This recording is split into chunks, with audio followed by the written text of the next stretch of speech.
All right, so level 7. So it says, now that we know how to use if statements, you can do more than just check if the apple has reached the scale of 2. You can turn it into a pair once it happens.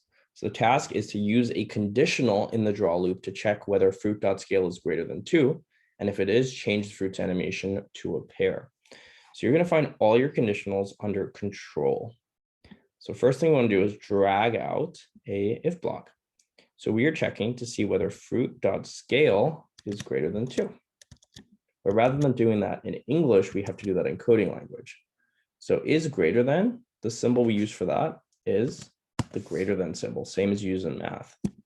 And that'll create a block that looks like this. And what this if block is doing is that it will only run the code in here if the size of the fruit is bigger than 2. Cool. But we don't have anything in here, right? We want to change it to a pair. Now, how do you change the animation of a sprite? Well, the fruit is currently set to apple. If we want to change it to a pair, which we have in the back, you just need to drag out one more set animation block and set that animation block to pair. And now what'll happen when you press run is that it will keep growing as an apple, right? Because we said as an apple here, but once it reaches 2, the animation is going to change so that it is now a pair. So that's level 7. Level 9 is also a little bit tricky. So the task is make the dinosaur turn into a pterodactyl, which is a flying dinosaur, when it reaches the sky. So let's see how it works. The dinosaur flies into the sky, nothing happens.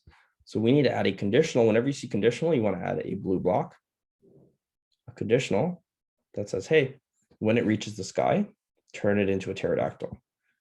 Oh, wait, but there's no block that says sky, right? There's nothing here that's like sky. So what you have to do is you actually have to use a coordinate.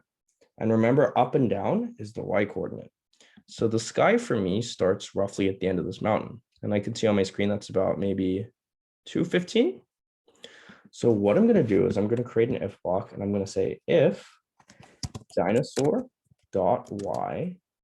And when you go up, y gets smaller and smaller. So you can say if dinosaur dot y is smaller than 215, or in English, that means if the dinosaur gets past this point over here, change the animation just like we did with the pair. So we have pterodactyl in the back, and we just have to go change animation to the pterodactyl. And let's see if this works. Of course it does. We're geniuses.